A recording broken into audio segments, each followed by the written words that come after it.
ಈಗಾಗಲೇ computer based ಪರೀಕ್ಷೆಯನ್ನು ಬರೆದು ಫಿಸಿಕಲ್ಗಾಗಿ ತಯಾರಾಗ್ತಕ್ಕಂಥ ನನ್ನ ನೆಚ್ಚಿನ ಬಾವಿ ಅಗ್ನಿವೀರರೇ, ಈ ಸಲ ಫಿಸಿಕಲ್ದಲ್ಲಿ ಕೆಲವೊಂದು ಬದಲಾವಣೆ ಮಾಡಿದ್ದಾರೆ.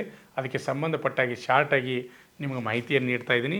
1600 ಮೀಟರ್ ಓಟವನ್ನು ಪುರುಷ ಅಭ್ಯರ್ಥಿಗಳು 5 ನಿಮಿಷ 30 ಸೆಕೆಂಡ್ ಒಳಗೆ ಓಡಿರಂದ್ರೆ ಫಸ್ಟ್ ಗ್ರೂಪ್ ಎಕ್ಸಲೆಂಟ್ ಅಂತ ಮಾಡ್ತಾರೆ, 60ಕ್ಕೆ 60 ಮಾರ್ಕ್ಸ್ ಅದ. ಅದೇ ರೀತಿಯಾಗಿ 5 ನಿಮಿಷ 31 ಸೆಕೆಂಡ್ದಿಂದ 5 ನಿಮಿಷ 45 ಸೆಕೆಂಡ್ ಒಳಗೆ ಬಂದರೆ ಗ್ರೂಪ್ ಸೆಕೆಂಡ್ ಅಂತ ಮಾಡ್ತಾರೆ, ಇದಕ್ಕೆ 48 ಮಾರ್ಕ್ಸ್ ಅದ.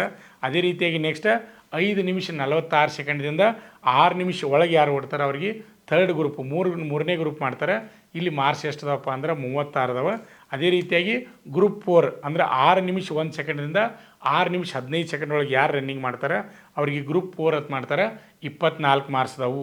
ಅದೇ ರೀತಿಯಾಗಿ ಅಭ್ಯರ್ಥಿಗಳಿಗೆ ಪ್ಲಬ್ಸ್ ಬಗ್ಗೆ ನಿಮ್ಮ ಮಾಹಿತಿ ಇರಲಿ.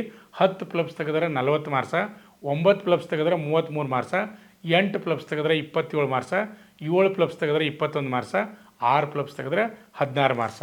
ಆಮೇಲೆ ಇವು ಎರಡು ಇದನ್ನು ಬಿಟ್ಟರೆ ಏನಪ್ಪ ಅಂದ್ರೆ 9 ಫುಟ್ ಲಾಂಗ್ ಜಂಪ್ ಇರ್ತದೆ, ಅದಕ್ಕೆ ಯಾವುದೇ ರೀತಿ ಮಾರ್ಕ್ಸ್ ಇಲ್ಲ. ಅದೇ ರೀತಿಯಾಗಿ ಜಿಗ್ಜಾಗ್ ನಡಿಗೆ ಇರ್ತದೆ, ಅದಕ್ಕೂ ಯಾವುದೇ ರೀತಿ ಮಾರ್ಕ್ಸ್ ಇಲ್ಲ. ಅಭ್ಯರ್ಥಿಗಳಿಗೆ ಭಾಳಷ್ಟು ವಿದ್ಯಾರ್ಥಿಗಳ ಪ್ರಶ್ನೆ ಏನಪ್ಪ ಅಂದ್ರೆ ಎಷ್ಟು ಹೈಟ್ಗೆ ಎಷ್ಟು ವೇಟ್ ಇರ್ಬೇಕು ಸರ್, ಅದ್ರ ಬಗ್ಗೆ ವಿಡಿಯೋನ ಕೊಡಿ ಅಂತ ಭಾಳಷ್ಟು ಜನ ಅಭ್ಯರ್ಥಿಗಳು ಕೇಳ್ತಾ ಇದ್ರಿ.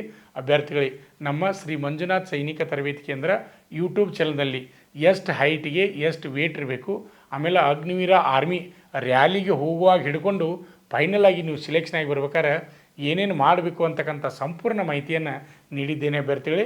ಆದ್ದರಿಂದ ನಮ್ಮ ಶ್ರೀ ಮಂಜುನಾಥ್ ಸೈನಿಕ ತರಬೇತಿ ಕೇಂದ್ರ ಯೂಟ್ಯೂಬ್ ಚಾನಲಿಗೆ ಹೋಗಿ ಅಲ್ಲಿ ಸಂಪೂರ್ಣ ಮಾಹಿತಿಯನ್ನು ತಿಳಿದುಕೊಳ್ಳಿ. ಅಲ್ಲಿ ಯಾರು ಇನ್ನೂ ಯೂಟ್ಯೂಬ್ ಚಾನಲ್ ಸಬ್ಸ್ಕ್ರೈಬ್ ಮಾಡಿಲ್ಲ ಅಂಥವರು ಅಲ್ಲಿ ಯೂಟ್ಯೂಬ್ ಚಾನಲ್ ಸಬ್ಸ್ಕ್ರೈಬ್ ಮಾಡಿರಿ. ಅದೇ ರೀತಿಯಾಗಿ ಯಾರು ಇನ್ಸ್ಟಾಗ್ರಾಮನ್ನು ನೋಡ್ತಾ ಇದ್ರಿ ಫಾಲೋ ಮಾಡಿ ಪ್ರತಿಯೊಂದು ಮಾಹಿತಿಯನ್ನು ತಿಳಿದುಕೊಳ್ಳಿ.